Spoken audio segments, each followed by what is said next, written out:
shit Got trees and shit. on the bottom. Yeah. Here we are. Oh my gosh.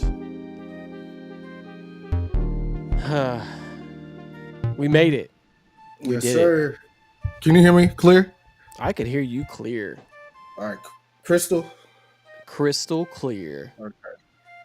You know why I Crystal. do that, right? Why? That story you told me about Jawan and his dad. He was like, "Are we clear?" Oh, yeah. Crystal? Crystal? Yeah, Yeah. He used to say that all the time. No lie. yeah. Yeah. Okay. Well, just turn this down so we can just have this in the background. All right. Man, what's up, man? What's up, everybody? What's up? Yeah, we back. You heard another episode, Step Brothers Podcast. It's your host with the most, Chris Miner, aka Yep. Dino Simone, extra cheese and pepperoni. You heard, aka Talk to Me Nice. You feel me, young Chris Kringle, young Polly Walnuts. You heard, the bad boy Goodwill. You know what I'm saying? Young Victor Mon Jr. You heard, Wick Ross. You know what I'm saying? Just hustling. You know what I'm saying? Trying to get this bag. You know what I mean? Yeah. Rent coming Okay. up. You know what I mean? Good deal. I mean, you made it. You got your room set up for the most part. For the most part, yeah. Gotta Yeah, get yeah. some So lighting. You know what you I'm still, saying? So Chris is still settling to his new spot. You know what I'm saying? Yeah. So that's what's up. But you've made it into the bedroom with your computer. You got a desk. Yes. I got You a know. desk. I have a dresser. Shout out to Timu. You heard? Had a little snafu, but it made it. Yeah. Ain't no tariffs on my shit. You heard? China came through for the boy. You Yeah. feel me? Yeah. All right. Yeah. Well, I mean, so the main, I mean, obviously from the title, the main topic is the movie. Me and Chris Yeah.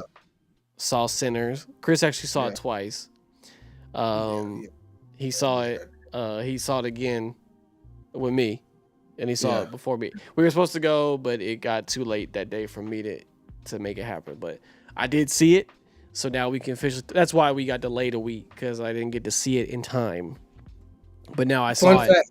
Yeah. Fun fact. This is the first film I ever seen twice in theaters. I've never doubled back before. Oh, okay. Do you want to know my So- list before? I'll get to my Sure. list. I already know like in game or some shit on there. I'll start Oh, whenever we do okay. our week. So, other than going to the movie, how was your week? I mean, I know you're getting more settled into your spot. Does it feel extra real now that you have stuff building up into your apartment? Yeah, it's starting to feel more like home now. Yeah. Yeah, like Dalton said, I had a little blender with FedEx. They delivered my entertainment center to a whole nother person's house. But shout out to God, shout out to good people. Yeah. My parents, my neighbors, well, my old neighbors, Jonathan, like I called Jonathan. I was like, bro, can you like go check? It's at a pink house, like his next door neighbor's house is pink, so I thought maybe. He was like, no, I don't see no package. Then he started talking to the neighbor across the street. Then my dad came outside, and they all met in the middle of the street. Yeah, I was like, hey, yo, shout out to y'all, bro, for looking out for the boy. But Yeah. my dad ended up hopping in his truck and just Mhm. drove. He went to every house in my neighborhood that has the same address. Wow. Yeah. That's tough. And yeah, then my parents ended up going to FedEx to like file a claim or whatever. And by the time they made it back home, the package was at my door. Got So whoever house it was at, they good Samaritans, bro. I appreciate whoever that was for dropping my Hey. shit off. You feel me? You know, a lot of people don't have those kind of stories. That's what's up. That you got your shit back, Yeah, and yeah. It's was able to be built and it's standing. You know, what I'm saying? Yeah. So that's all good news there. Took me 2 hours to build it, but it got Anything else of note happen, particularly this week at all, or not really, bro. No? Just Okay.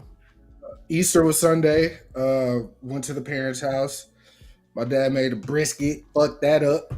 You heard? yeah. Got to see my niece. Haven't seen her in a while. She ended up playing with my neighbor's kid for a little bit. My mom's still working on her she shed. She had everybody helping out, Yeah. putting the floors down and shit like that. So, yeah. Outside of that, just work the normal. 1, 2. Made my first beat while I've been here. Yeah. Yeah, I haven't. I don't know who lives below me, so I'm just Right. trying to keep the shit. You feel Did you? me? Oh, To okay, so you haven't introduced yourself to be like, hey man, I'm a nah, producer or nothing like that. Okay. All right. All right. I'm You know, thinking this. sometimes it helps. Sometimes it helps. Yeah, for sure. I think it's a guy. I think I'll be seeing him in the mornings when I'm heading to work early, like Okay. 8. So next time I see him, I will say what's up or whatever. But made my first beat. I was very insecure about it because I didn't know like if my levels was right because I had it Yeah. turned down. Shit. All new. Yeah, so I sent it to a couple people and Yeah. I've gotten all positive feedback. They was like everything sounds fine, it's good. So I was like, bet, like we Hey, I good. mean, So you just, you did it. yeah. Felt good doing it in my own space. But anyways, how was your week? What you had how was Easter? I mean, we kind of popped off the week with, I mean, of course, Easter. Yeah. It was Ronan's first Easter. Hmm. So we went to my dad's house and then we went to her mom's house. It was also coincidentally my brother-in-law's birthday as well. So we Dylan celebrated. or No, Charles, Shelby's oldest brother. brother-in-law? I'm tripping on the Yeah, name. yeah. So, yeah, it was his birthday as well. So we celebrated his birthday at her mom's house, and we did an Easter egg hunt at my dad's house, and yeah, did the normal family stuff. But yeah, my week kind of started off with the movie, which was a good way to start it. I also gave me enough time to like really sit with the movie, because this is the kind of movie you got to sit with, honestly. So that was cool. Mm. And I'm trying to think if there's anything else like random or something happen. I think it was pretty much standard after that. We normally record on Thursdays, but we're doing a Friday because last night I was just like, hey, you know what? Chris has been closing a lot, and also like I wanted to like spend a night with my wife for once. Like we were always like, by the time the kids are in bed, we're like, oh, we either watch our like shows or something, or we just fall asleep on the couch, and then we go to bed because we be so tired. So I just wanted a little bit of time to hang out with her. But I did tell you the movies I've seen, like went back to look at it, see in theaters. Do you want to know the ones I've seen? You do that. I had to look up. Does Easter fall on a Sunday? Has Easter fell on a Sunday like every year since like they started doing this shit? And it has. Yeah. And this is the days of the Holy Week have not changed in recent tradition. Easter always falls on a Sunday. Yeah. And the standard definition is that Easter falls on the first Sunday after the full moon that occurs on or after the spring equinox. Oh, I didn't know how to do with the moon. Okay, that's cool. Yeah, I was thinking like, how does this shit always fall on a goddamn Sunday, bruh? But it's gonna be the first Sunday of April. Wait, no, when was Easter? Easter was just on the 20th. It's not the first Sunday. How the fuck did that? That's crazy. Anyways, yes, your 4 movies. How many movies did you run back? I didn't tell you. I was I got like, so the movies I've seen, I went back to see in theaters. A lot of them were high school time because that was like the thing to do. Mm-hmm. I ran Coach Carter back. I saw that again in theaters. I saw You Got Served. I saw You Got Served again. One was with the boys and another one was on a date. So I ran it back. We'll say I don't. That was a lit movie experience. That was like one of those packed theaters and everybody was like losing their minds. You Got Served? Yeah. Okay. Yeah. Of course. I remember that. I remember that one very vividly. I did not run back Endgame. That was wrong. But I did run back Infinity War because you watched it in Japan. We saw it in Japan and we saw it when we got back to see if there was any differences, basically. Yeah. Which there was not. It was just some of the I think the dialogue was changed just slightly, but nothing of note was different. Okay. So Okay. we ran that one back. I'm trying to think if I see any. There had to have been another Marvel movie in there. Hold on, that I ran back. Da, da, da, da, da, da, da, da, da, da. No, I think that was it. Actually, I can't remember seeing. Oh no, Winter Soldier. Run it back. I saw that with my mom, and then I also saw it again when I came back from Arizona. Yeah. Okay. Yeah. Yeah, this was the first time I ever ran a film back. Surprisingly enough, it's with an actor that I have given So bad much reviews scrutiny. on. Yeah. You know what Yeah. I'm saying?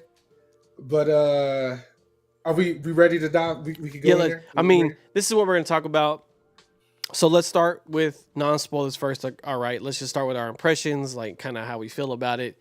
And then, of course, we'll do the whole, like, we're about to get into deep shit. You know what I'm saying? We're about to get, because this movie's kind of hard to talk about without getting into the meat and potatoes, like getting into it. Because, like, there's a lot of stuff. And that's why, but I do want to split it so that way if someone hasn't had a chance to see it yet, I'm not going to, because really don't, it's way better if you don't know anything about the whole thing. So, but yeah, so Chris has been very critical of Michael B. Jordan throughout his career. Michael Bartholomew Jordan. Not in the way he does Anthony Mackie. It's more so just I like, just hate him. Yeah. Yeah, it's more so about like his acting ability as a whole. I don't think he's ever said he hated him, but he's just like, I don't get the hype type of thing. So, well, yeah, I mean, I know the hype is, you know, a handsome guy, right? You But know what I mean? I'm saying you've never been like, he fucking sucks. I hate everything about him. Like, you've never done that. Oh no, Like, no. You just been like he's just always the same guy. Yeah. So what I felt about him was he overacts. Like that's my main thing for him. In the films that I've seen him in, the Creed films, even the Netflix show, even though he wasn't in it that long, Raising Dion? Dion, yeah. Trying to think what else. The Fantastic Four movie, which was, you know, that one wasn't his fault. Yeah, Black Panther. Oh my god, I think Black Panther really. Yeah, that's kind of where you got real. That really pissed me off because the hype around the film was so large. It was like it couldn't fail, which obviously we want that. It didn't. Yeah, it didn't. But I also think that it just because the hype around it was so real. No one could do no wrong, so to speak, in the film. Okay. Like it is what it is. It's black. You feel me? It's a black film, black director, Marvel, all that shit. So it was huge. But that's when I started to realize, yo, this nigga is overdoing it. And then he did an interview about playing Killmonger, and he was like, "It took me to a dark place." Yeah, I was like, bro, you didn't give a Heath Ledger level performance playing Killmonger, in my personal opinion. Yeah, but you don't know what people do to prepare for their roles, though. He might have had to get to a dark space to just get that aggressive. You know, hey, that dark space he went to is equivalent to like. It's equivalent to like, damn, I ain't got no bread in the house, man. What am I gonna eat? That's you know where what I mean? It was at? Okay. Yeah, versus like the lights off in this bitch. I ain't got no Wi-Fi. Like, what am I gonna do? Like, I don't think it was the same. We're divided on that. I love that fucking movie. So like the movie is great. I just think he oversold that for real. Like I'm not. All right. But seeing this film, and I spoke with Diamond about this. This is really her take, but I agree. She was like, she thinks the fact that he was able to play two different characters, we got to see the full range. And it was, and the two characters he played are different. Like they're not, way different. So he was able to like get into his more chill, relaxed bag, and then like very stern, militant-minded type. At this point, he's worked with Ryan Coogler several times, right? Like that's like his actual homie, right? So like, Um, I think now it's also a point of like comfortability and like trust, like where he probably didn't, also he didn't have like this overarching thing on top of him, like with like Black Panther, it was like Marvel Universe. So like, Yeah. that was probably hands on from the Marvel team. And then you join the Rocky universe, which I know he couldn't just be like I'm sure they had like, oh, okay, so you're Creed's son, so you gotta do this and that, right? Yeah. But with this movie, there was nothing preconceived. It's all just Ryan Coogler's vision, and I could tell 100% that he just let Michael cook on like what he wanted to do, and then like him being able to play twins, was cool. So once again, this movie's called Sinners. Ryan Coogler directed it, on a budget of about $90 million. Plus marketing, you never know really what that cost is, but doing really well. Supposed to pass 100 million domestically this weekend. We went to me and Chris went to see it just a week, like literally it was the middle of the night and the place was packed. Like the parking lot was packed, and basically every theater we walked by was just Sinners, and they were playing like every 20 minutes. It was just all that. And it was packed. So like this movie is definitely doing great. A lot of it is definitely just like pure community support and word of mouth, like the way that people are showing up to this. It is kind of like a Black Panther-esque like type of time. Just from the simple fact that people are just like, oh man, I just saw Sinners, it's blah blah, and like it's a rated R movie as well. Like in the Metacritic score is like super high. It's just going gangbusters for a horror rated R movie. It's doing phenomenal. Now I do want to preface that I wouldn't really classify this movie as a horror movie per se. Same. If that's the bucket they have to put it in for like being specific, sure, but I wouldn't classify as that. It's not really a very quote unquote scary movie. I would say it's more suspense thriller than anything, but to me, yeah, the film is just a great story. yeah, I know you got to categorize it for like the ratings and stuff like what you just spoke about, but like yeah, I didn't get like, even you when we left, he was like there wasn't no real jump scares in it. no, The vampires weren't like going crazy and shit in the film. Like it was just a great, historically accurate in some areas, culturally accurate story. Okay. Yeah, before we just like the base knowledge for this movie. This will not be any spoilers right here, but base knowledge is Michael B. Jordan plays twins, Smoke and Stack. They're called the Smokestack Twins. They're like infamous in this area in Mississippi, basically. Like basically everybody in this town knows who the fuck they are. They went to the war. They fought in the war, and then they went to Chicago. World War One. Yeah, and then they went to Chicago, and they're returning from Chicago at the time of this movie.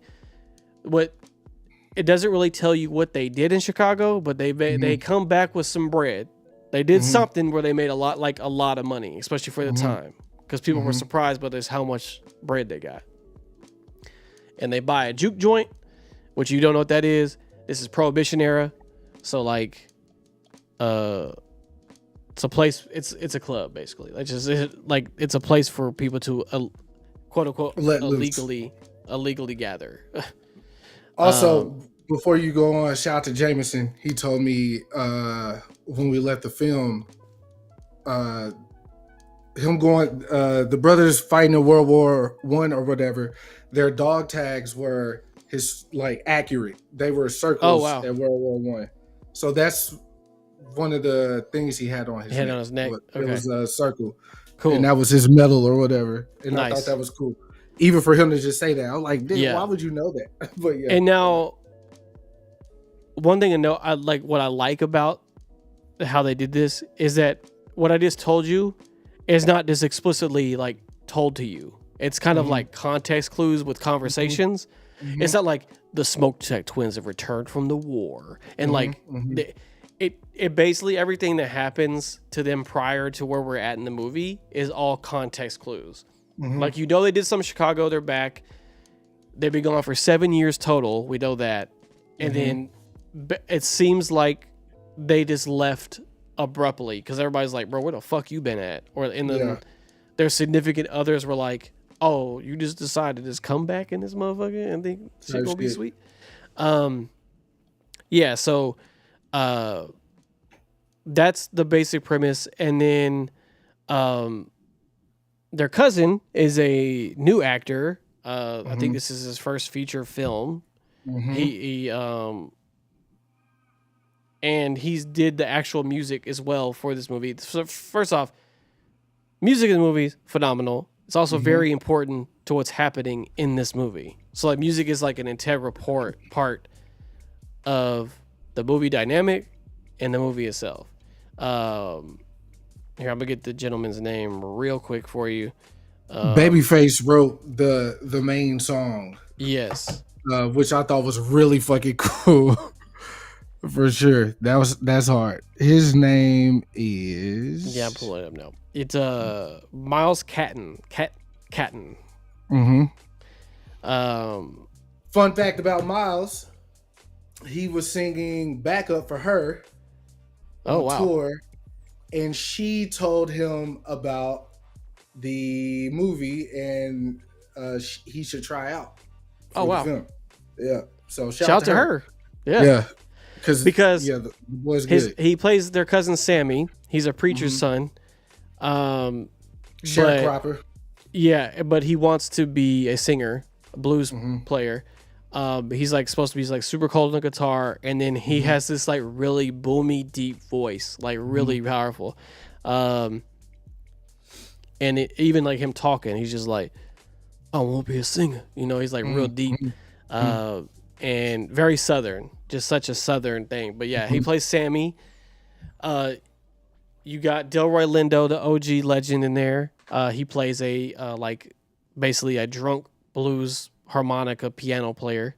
You got Haley Steinfeld. She plays Stack's old flame from back in the Gap. Her mother used to take care of the twins after their parents passed away. Birthed them. And then also helped take care of them. They kind of do a Haley Steinfeld accurate mention in the movie where they mention like, why is she there with them? Is like her grandma was half black basically, so she's partially black. And that's actually accurate. Haley Steinfeld is part black as well. Then you got Wumi Musaku. She was most recently in the Loki show as B-15, the security guard. She plays Smoke's old fling. Also like a medicine woman type of character. Hoodoo woman. Yeah. And then Jack O'Connell plays the main villain. I think his name is Ramek. I think his name was his name. And then you got Jamie Lawson plays Pauline, or what? No, not Pauline. What was her name? It was because he named the club after her. Perline. Yeah. Perline. Yeah, she's a singer, and then she just comes to the party basically. Yeah. Yeah. So basically, the main setup of this movie is them coming back and then dealing with the people that they left behind, and they buy an old sawmill and they are trying to do opening night for their juke joint that day. And they have a truck full of liquor, some like rare liquor. They have wine and beer. And then they basically get their friends from town involved till they make catfish and all this other shit to basically have a big ass party. And they trying to make some bread. Okay. And that is the initial like part of the movie. I told Chris, this movie is basically two movies into one. Because the whole beginning, like the first core part of the movie is that setup. Mm-hmm. And then comes the supernatural. Mm-hmm. That's at a part, which is the vampires. The vampire is not a spoiler, that was in the trailer, but the vampire is basically a part of the movie. Mm-hmm. And it starts with the gentleman I just said, Ramek. He is the main vampire in this movie. And everything kind of flows through him as far as when the shit hits the fan. So before we get into the full spoiler portion, how did you feel about this movie, Chris? So yeah, like I told Dalton after we saw it together, I felt more I felt like I liked it more the second time than the first time. I think my first watch I was just trying to like get immersed in the world, see what's what, like beautifully shot. Ryan Coogler and his whole team, the how you say it, cinematographers, they really it was very captivating. It was welcoming. Like you felt like totally immersed. The colors are incredible. In the film, the stories. Again, the story was really what won me over. Outside of like what was actually happening in the film, just the telling of the story was like immaculate. I like if they wrote that and for like they wrote that movie as a book, like audio book, like all day, every day type shit. Like I fucked with it heavy. The film beautiful. Again, Michael B. Jordan, best acting I've seen him in. Literally killed it. And also that twin effect, the twin effect was absolutely nuts. Yeah, seamless. I kept looking over at Dalton like throughout the movie. I was like, he bro, killing this shit. He killing this shit, yeah. You know what I'm saying? I can actually enjoy it more than the first time. I was really just kind of like analyzing and shit. But like actually being able to just sit back and enjoy it, I was like, yo, he killing this shit, bro. Yeah, for sure. Also, I told Dalton leaving the film, you know, to go back to what we were saying about the rating and it's categorized as a horror film. To me, I think the scary thing about horror films in general is real. Like the Texas Chainsaw Massacre, for instance, real shit's always way more scarier. Yeah. Or Fourth Kind or whatever. You remember that shit's super fucking scary. And you know, they claim yeah. But the realism of the hoodoo and people that actually practice this, believe in this wholeheartedly, like the roots and everything, like to me that's scary because it's like that's something I never thought about, and here it is, you know, being introduced to me, and it's real. I know this is a tangible subject. People around the world, maybe some friends that I know that haven't spoke about it, actually participate in hoodoo or super aware. And when one of the what was his name? What was the Stoic twins' name? It was Smoke or Stack? Smoke was the older twin. He was the more serious one. Yeah. Okay, so Smoke, when he ran back into his old girl and she was doing her thing, all I thought about was when Hove said, like, I told my wife the spiritual shit really works. Like, I was like, yo, that's so crazy. Like, that scene is so good. It's a great scene, but like, he don't believe in it, but like, he believes in her. Yeah, so that was what I was about to say. I was like, so that one, he was like, he literally rolls up a cigarette, sits down, and is like, I don't believe in ghosts, goblins, nothing. I believe in power, and money is power, and I could get money. And basically, it's like, but then he like opens up his shirt and he wears this charm that she made him a long time ago, and basically he wore it throughout the war, and basically like And she was like, they kept you safe. And she was like, I pray for you every day, Mhm. like to keep you safe. And then, yep. But Not just him and his brother. yeah. But Um, it was a totem, basically, like a totem item. But yeah. so that shit to me was scary because it's a Yeah. surreal Yeah, type of yeah. situation. Especially So because of religion. Right quick. Christianity being forced on us. That's also a theme in the film. yes, very much so. Yep. Because of what the characters have went through or whatever, being black, being Yeah, this is the Irish. Jim Crow era. Like Yeah, for real. So Christianity being forced upon us, kind of making us uh, get away from hoodoo or whatever it is that we practice. So yeah, that's what was scary to me. Like the vampires and shit, whatever. You know what I'm saying? Just a regular Tuesday. You heard? But what do you think about the film? I thought it was actually absolutely incredible. Like I easily the best film I've seen this year. Easily. Okay. Not even close. The second one would be Black Bag, but this one is just the best movie I've seen this year, hands down, no question. There's nothing I can say. I can't even think of like a nitpick I can give right now, because I know that's like supposed to be a thing. Like if you're supposed to be subjective, you're supposed to be like, okay, there's this, that. But I could find literally nothing that I was like, I enjoyed and then this movie is over 2 hours long, and I did not feel like it was 2 hours because it was so smooth, and like everybody had a great performance. Everything was great. It looked great, like Chris said. The costumes were like so accurate. They like the way they did the time period was incredible. Like they even do the shit where, like, you know how some movies will be like it's like a time like a period piece, but everybody's just super clean for some reason. Like they don't do this in this movie. Like there's people sweating their ass off. They got dirty ass clothes. They're barefoot in the cotton fields.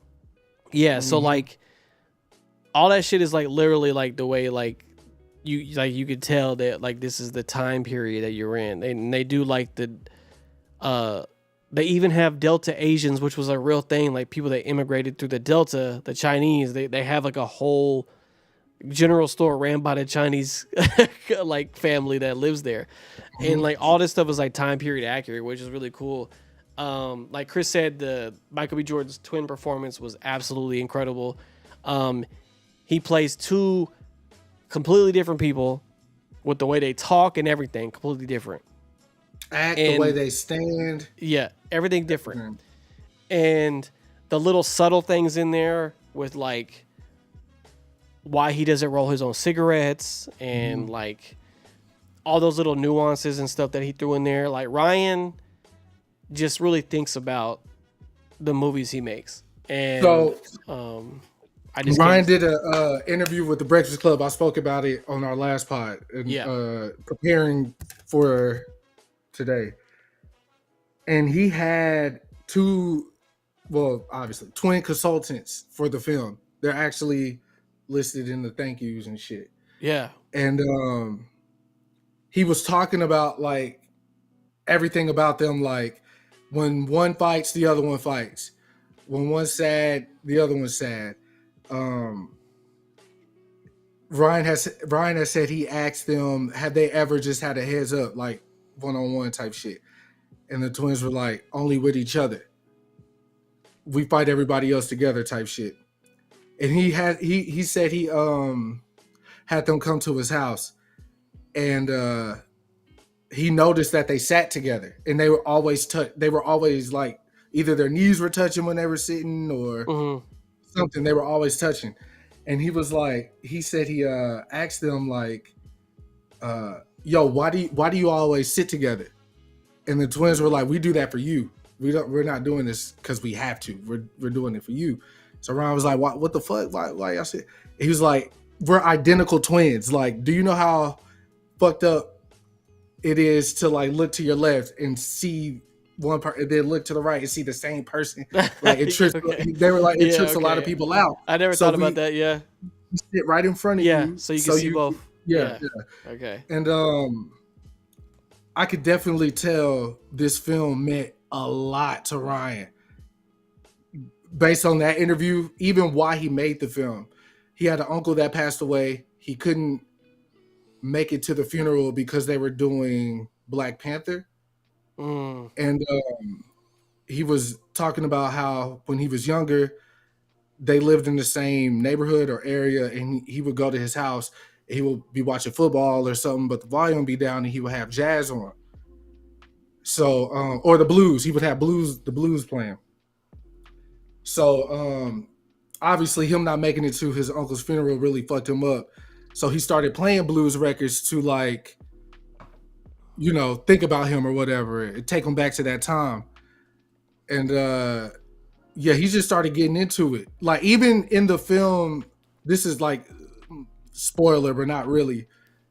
The cousin asked the twins like, "Yo, how's Chicago?" And they were like, "Chicago's just Mississippi with tall buildings." You know what I'm Yeah. saying? He was like, don't let them lie to you. Because basically, yeah, there's the myth in the movie is that Chicago's like the free area. Like you go to Chicago as a black man and just everything's hunky dory. 10 times better. And they basically Smoke was like, don't let them lie to you. Like that's So cap, even basically. even that, like Yeah. how the blacks did migrate, like Yeah. during Jim Crow, like if they were leaving the South, they went California, Chicago. Like those were the two like big spots or whatever. Because I think Ryan's grandma is from Texas. Like they migrated from Texas to Cali. California and the Bay and all that. But anyways, yeah, the film meant a lot to him. It's definitely evident. I think he's brilliant. Obviously, one of the big points about Ryan is that he hasn't lost who he was or is No. doing these big blockbuster films. He Yeah. still got the thick ass accent. You feel me? All that shit like that, and just makes him more like relatable. Yeah, but he That's truly that's cares right. about the medium though, because Mhm. like he did we talked about it briefly, I think last episode, but he did like a special with Kodak, Mhm. like the film company, like explaining like why he filmed in 70mm film and like how like basically how it worked for him, like that's just like pure craftsmanship, bro. Like to even like do that, like especially because like if you're just like judging somebody, right? Like he's never like you said, never wavered, and he's just Mhm. but he got all this film knowledge and he does it for the straight love for the game, right? Passion, And then, bro. and what's great about it is when you have a auteur like that who's like really good at their craft, but their movies make money. Like his movies make money. Like let's get that out of the way. His movies make a lot of money. Bread. So like, which is great, and I'm glad people support his films because like that means he's gonna keep getting the projects that he wants to do instead of having to do some bullshit movie for somebody else that he doesn't want to do. Because this movie's 100% standalone. It's not trying to do anything like any other movie. Even if vampires are in the movie, that's not really like it's that's even done differently, right? But all I'll say is like before, because we're gonna have to get into spoilers in just a second. Like we're gonna have to. But I would say this is a movie you have to see in theaters, bro. Like to experience it one time, you need to go there and see it in its full glory. It's a beautiful film to watch.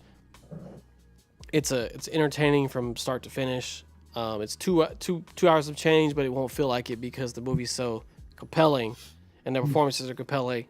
And I feel like we all should support these kind of movies, like because original stories are important, and when we get an actually good movie like this, we should go see it, like 100%, because 100%. a lot of times we get great movies like this, but they don't make any money, and you have to hear about it afterward and like wait till it comes to Netflix because it was only released in certain theaters or whatever. Yeah. No, this movie's important, and we've seen by the numbers that people agree all across the board. It's critically acclaimed. I think it's going to be heavily awarded when award season comes around. And I think Michael B. Jordan might get his first nod. I think it might happen. Yeah. So, and then Ryan might get his director nod too. So, which 100%, like I said, it is my favorite movie so far this year, bar none. Second favorite would be Black Bag, and that's still distant from this one. Okay. So that being said, let's get into the nitty gritty. So this is about to be full spoilers. We're gonna get into this plot. I'm not gonna break it down beat for beat, but if we want to have discourse about the movie, I have to talk about some things in the plot, especially about the stuff that happens in the movie. So once again, this is spoilers. I'm gonna put it in the time codes too, but this is full spoilers for the movie Sinners. In 5, 4, 3, 2, 1. Okay, so Chris. Yeah, I saw someone jump off because I said that. So I'm glad. So yeah, I don't want to ruin the movie for you. So, I really like two things I really like about the vampire thing in this movie is that one, they don't over explain it. They're just like the chick is just like, oh, those are vampires. Their spirits are trapped inside their body, and they're like cursed to live forever type of shit. And they can't see the sun. And then they just move on. They don't, and everybody in the room doesn't ask the fucking questions. They're just like, bet, how do we kill these motherfuckers? Like they're not like sitting here like, how are they here? Why are they here? How do they exist? And they're like, doesn't give you like a history lesson of like Dracula or no bullshit. They just move on. 2, I really like that Ramek, the main vampire, was not racist. Like, cause like usually in like a movie like this, you'd be like, oh, this vampire gonna be racist, bro. Oh shit. Because it's like a period piece. Yeah. No, he even was like trying to like be like, yo, look, if you join me, right? If you join me on my quest, why isn't it doing it? he was like, you'll never have to worry about the clan again. Like he was like, I'm gonna ice these motherfuckers right after this. Like they next type of shit. Like so. He didn't pull up and was like, yeah, I'm trying to get these N-words out of here. Like, he was not like that at all. Yeah. And then 3, I did like that they made the one thing different they did with these type of vampires is that they were like a hive mind. So, like, once they returned, they all, like, immediately, Ramek had their memories, their thoughts, everything was in there. And then they were all feeling what he was feeling. So if you slapped him in the face, they would all feel like they got slapped in the face. Very interesting take, because that's kind of how it works in The Last of Us with those like spore zombies. They're all kind of like on a hive, so it's kind of like that, but except more like verbalized and things like that. How did you feel about the vampire? Oh, I also do like a subtle thing that is in the movie that every time Ramek pops up, he gets more and more like monstrous, like his bodily parts and stuff like that. Like his nails will get longer, and then by the end of the movie, his fingers are really long, and he has like pointy ears and shit, like kind of like the normal stuff you've seen from other ones. But it grows as the movie goes along, which I thought was interesting. He doesn't just pop up as like a fucking crazy looking motherfucker. What did you really fuck with about the vampire portion?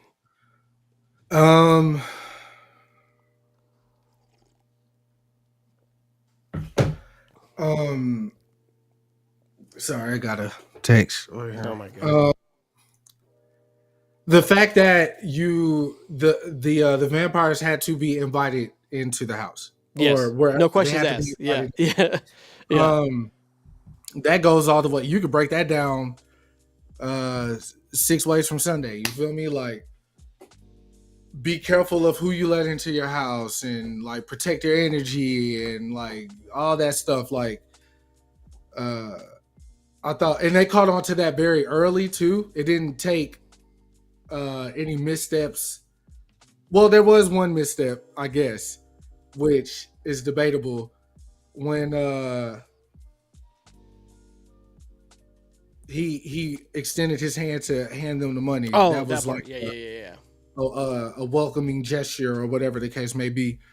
But yeah, I really fucked with that. That was hard. But honestly, I'll say this: the first time I saw that, when I saw it Saturday, when that part actually happened, I was like, "Oh, okay, yeah." Like, in that moment, I thought the film was going to go a different way.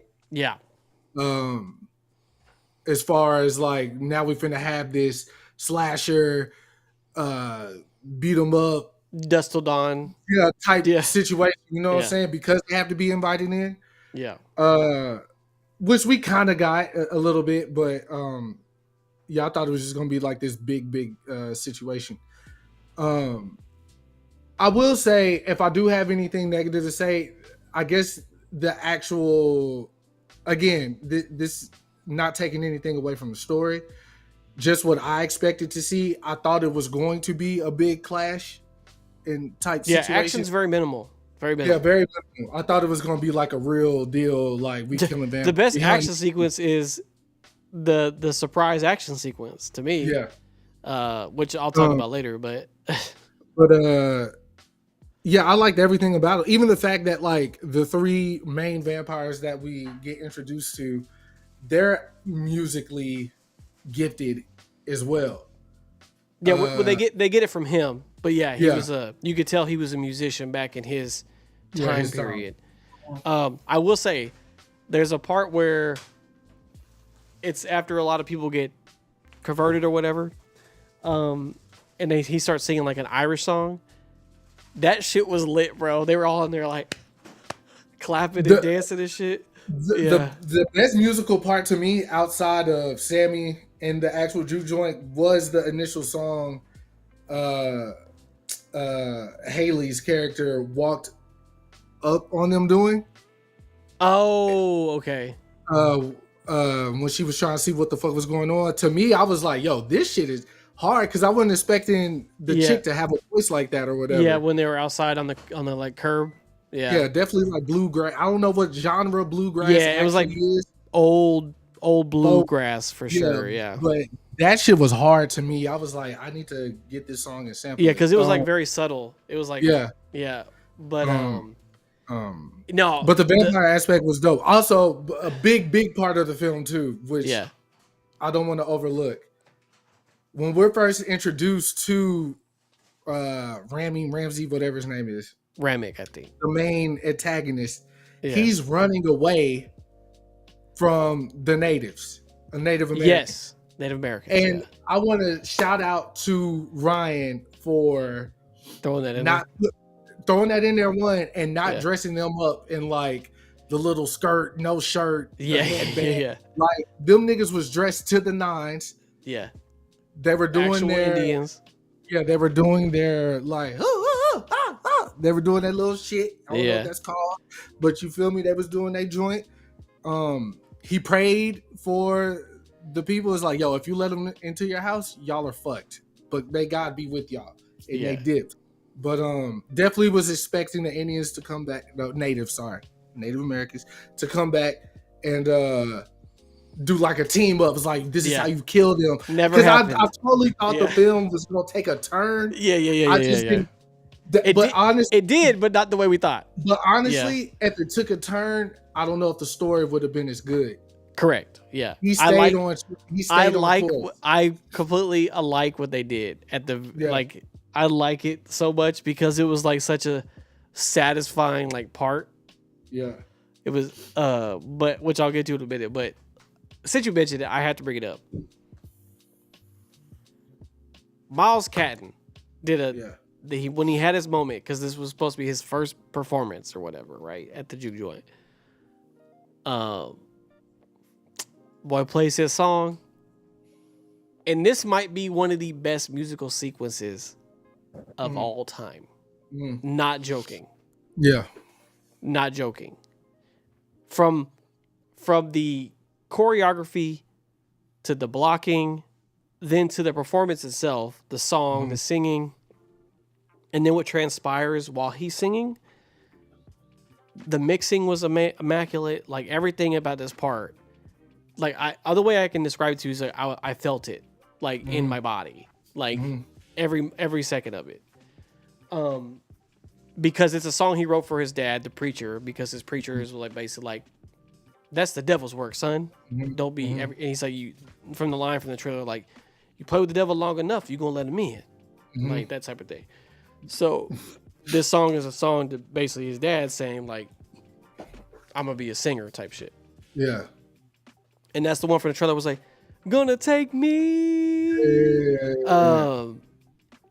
But what happens is the core thing about this movie is that there are individuals whose musical presence is so great, they call on the spirits from past generations and future generations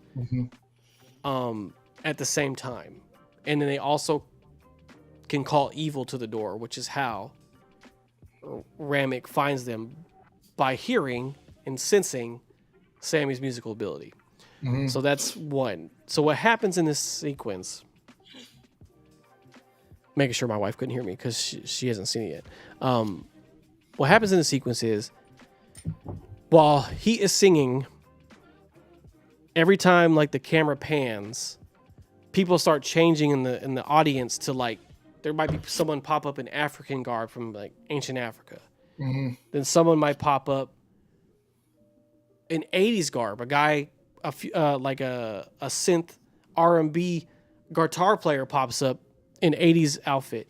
Then you have people jerking and jigging in this shit. Then you have West Coast people with tall white tees and shit banging out to West Coast music, throwing ass and shit. And then you have like a person in Chinese garb dancing. Like basically all these cultures mix up from different time periods and they start popping up in the crowd. And then eventually the barn disappears, right? And all these people are dancing from all these different generations and cultures. And that sequence is absolutely incredible. And I can't wait to see like behind the scenes of them filming this, because it was absolutely like phenomenal. Like I would put that scene on repeat if I could, because it was like so powerful to me to see. And how they blended the songs together, like, because it was basically like a DJ was like cutting the music together as he was singing the song, and then the song never changed. He just kept bleeding into like hip hop, R&B, African music. Like it was absolutely incredible. Like, and the only way to really understand what I'm talking about is just to watch the movie. Really, like it's a hard scene to describe, but it's an amazing sequence. If you've seen that cover, like the Lucchini cover from Camp Lo, like that one where all the people dancing in the club picture, that's basically what it feels like. But Good Times. The painting from Good Times. Yeah, but that sequence is phenomenal. But basically, the core thing is that Sammy's singing invited evil to the door, basically, is what happens. Okay. And then, like I said earlier, if you're turned by the vampire, you are basically kind of bent to his will because he's the main vampire. You still have sort of your personality, but you don't have like, you're not like in accordance to like your real feelings or whatever. You're like, even if you love a person, you'll be like, I'm still going to do what the Ramek wants me to do, basically. And the person that gets everything popped off was, of course, Haley Steinfeld. She went out there to basically be like, can we hustle these people out of money, basically? And then she sees that Ramek is weird as fuck, so she tries to leave, and he doesn't let her leave. She's the first to go. And of course, when she gets back to the barn, the juke joint, she tells her homie, the security guard, you gonna invite me in or what? And she was like, yeah, come on, girl. And then that's the way they get into the barn.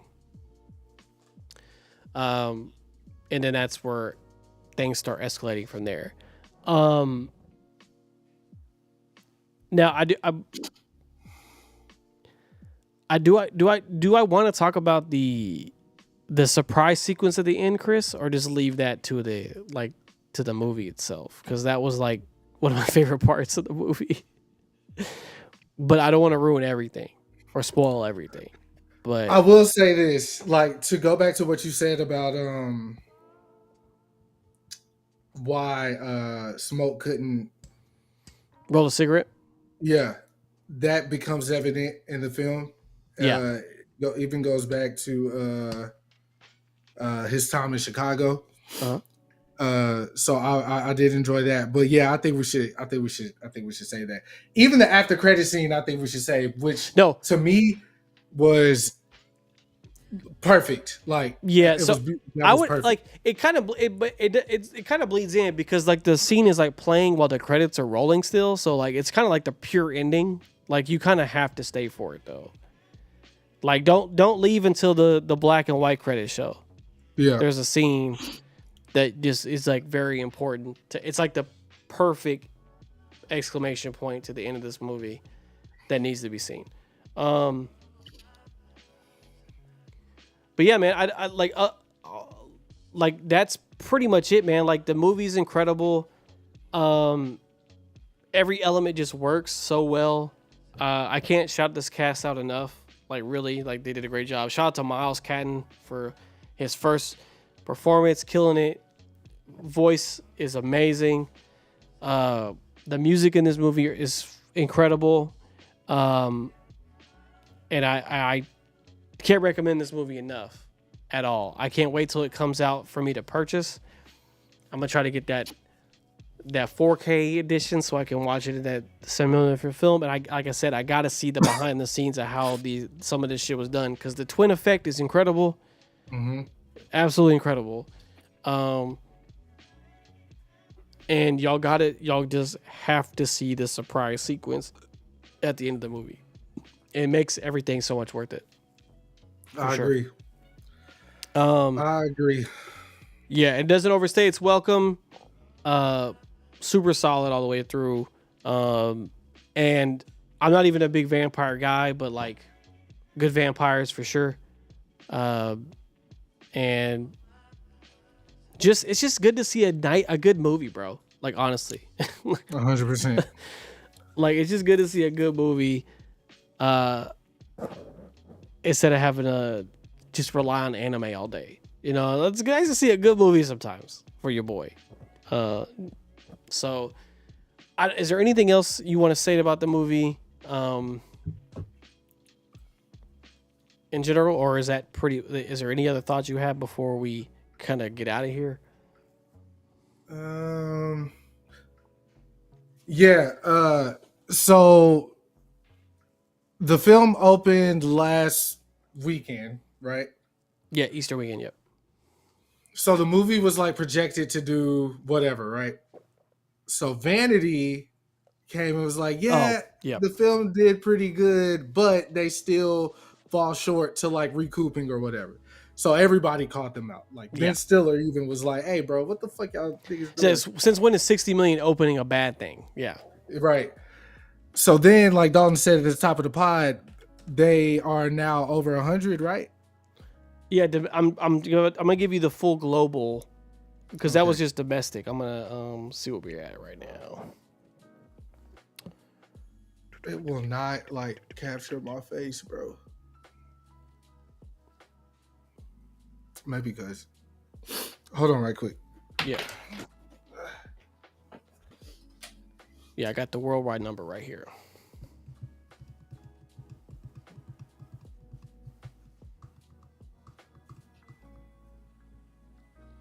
Damn it, Chris.